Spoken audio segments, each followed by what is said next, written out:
एड़ा नारी दक्षिणे पिंगोला, ये तमोगुण और रजोगुण है। और मध्य सत्व गुण, जहां दृष्टियोग करते हैं। मैंने पुराण काल में कहा था, जहां माताएं बहन बिंदी लगाती है ना, टीका टिकली, तो मध्य सत्व गुण सुषुम्ना विमला। उस जगह वृत्ति को एकाग्र कीजिए, एकदम मेरुदंड सीधा करके। देखिए, ध्यान करने जब भी बैठिए ना, तो ये पीठ की जो रीढ़ है, आज भजन भेद लिया लोगों ने, मैंने बताया, ये पीठ की रीढ़ सीधी होनी चाहिए जब आप बैठिए तो।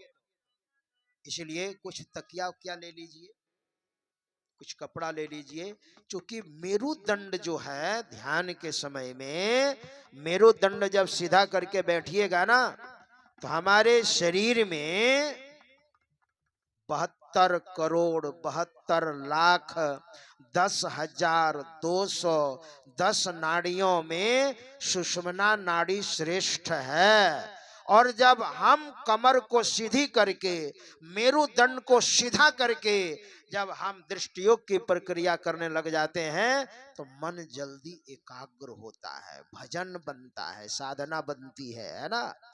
और जब मेरुदंड सीधा रहता है, तो सुषुम्ना नाड़ी से वो कनेक्ट हो जाता है, संबंध हो जाता है। और जैसे तैसे बैठिएगा ढील ढाल, है ना, तो डिस्कनेक्ट यानी संबंध विच्छेद हो जाता है। इसलिए मेरुदंड को सीधा करके बैठे। हमारे गुरुदेव ने भी कहा है, गुरुदेव जब साधना करते थे गुफा में, और जो अनुभूति होती है ना, वो देख देख करके, जो अनुभूति होती थी उसको देख देख करके लिखते थे।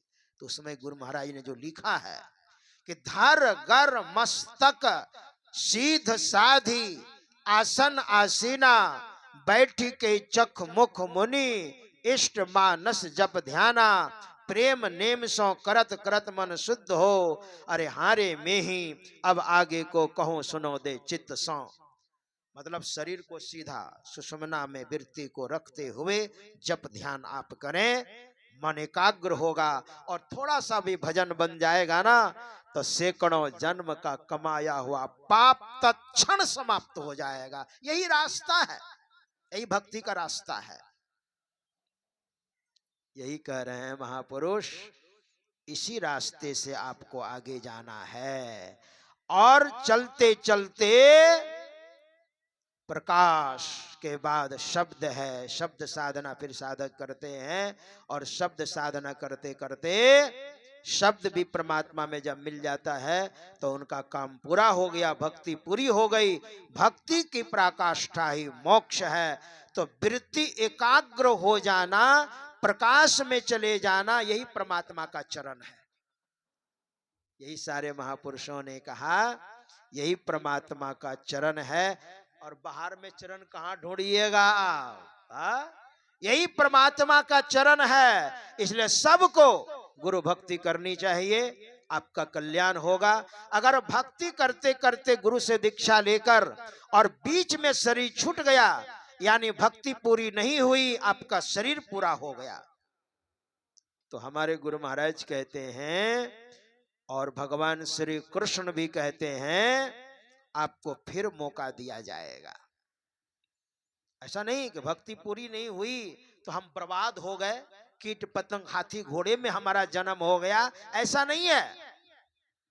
भगवान श्री कृष्ण कहते हैं, अर्जुन के पूछने पर अर्जुन ने जिज्ञासा की थी, प्रभु मैं भक्ति तो करता हूं, ध्यान तो करता हूं, लेकिन शरीर छूटने के वक्त बड़ी बेचैनी हो जाती है, बहुत दुख होता है। और उस समय कहीं मेरा मन चंचल हो गया, तो उस बादल की तरह कहीं मैं भटक तो नहीं जाऊंगा। जैसे बादल उठते हैं, हवा चलती है और बादल छिन्न भिन्न हो जाते हैं, उसमें बारिश नहीं होती है महाराज, उस बादल का कोई तात्पर्य नहीं रहता है। उसी तरह से कहीं मेरा शरीर छूट गया और उस बादल की तरह मैं छिन्न भिन्न तो नहीं हो जाऊंगा। भगवान श्री कृष्ण कहते हैं सुनो अर्जुन, न पार्थ नहीं में हो ना मूत्र बिना सस्तस्य विद्यते न ही कल्याण कृत कश्चित दुर्गतिम तात गच्छति। मेरा भक्त